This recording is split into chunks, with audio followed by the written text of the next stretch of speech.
Yn y Babell Bloda mae yna arddangosfeydd hefyd gan y cymdeithasa yn does Alan, dwi'n nghwmni Alan Evans sydd yn arddangos yma ei hun, ond mae hwn yn gyfle i rwy'n cael syniadau pellach yn siŵr. Mae gennym ni arddangosfa yma, patio roses fel gwelwch chi, roses bach ydyn nhw, mewn basgedi, maen nhw werth chweil.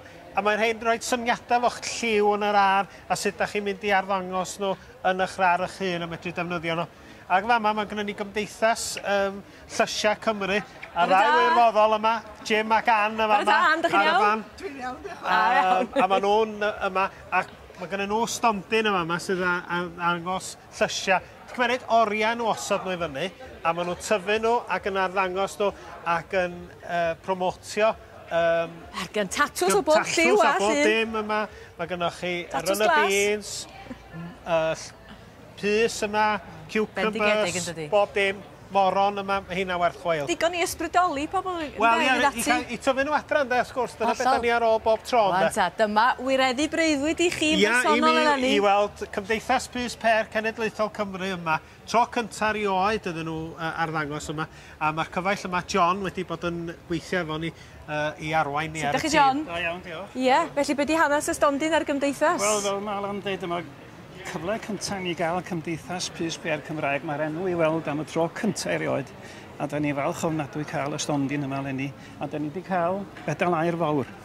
Am yr arddangosfa? Do, am yr arddangosfa. Achos mae hi'n arddangosfa ddifyr eithriadol yn dydi, oeddech chi Alan yn sôn yn gynharach, mae hanes y Pys Per dros y canrifoedd yma? Ynddi, y cychwyn yma, mae'r cwpanani yma, reit drwad wedi wneud, fel y gwelwch chi. Be di hanes y blodyn cyntaf un yma, ta John? Wel, fel ydych chi'n dweud, y blodyn cyntaf un i ddod i'r wlad yma, gen fynach cwpani o Sicily. O Sicily, ie? O Sicily, ar yr hadau cyntaf i Dr Riverdale yn Essex. Ac o hon, mae hyn i gyd wedi datblygu. Waw.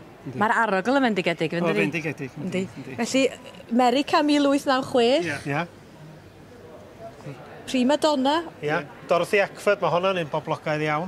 A wedyn, wrth gwrs, wedyn, da chi symud ymlaen i'r Old Fashioned Mix, lle oedd y Spencers yn symud ymlaen, Mrs Collier, Gwendolyn yn un Gymraeg, dwi'n sôn wrth chi o hyd amdano fo.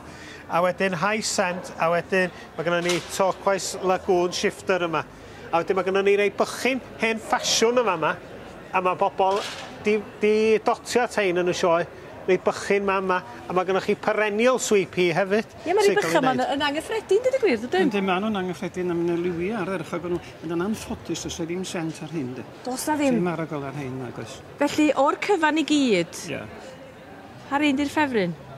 Gyna i, hon. Ha, y gynta? Y gynta, ie. Y cwpani? Ie, mae'n hanes i ddweud yn dweud. Ie. Hanes i'r... A gogla da iddi? O, ardderchog. Dych chi eisiau trio? Wella na Chanel. Pwy di? Chanel. Ardderchog. Wel, mae mor braf gweld fel da chi'n neud y Gymdeithas Genedlaethol Pys Per yn amlwg ac yn y Gymraeg yma yn y sioe. Am y tro cyntaf. Ardderchog. Wel, llongyfarchiadau mawr. Ac ymlaen ar gwaith da. Diolch yn fawr iawn chi.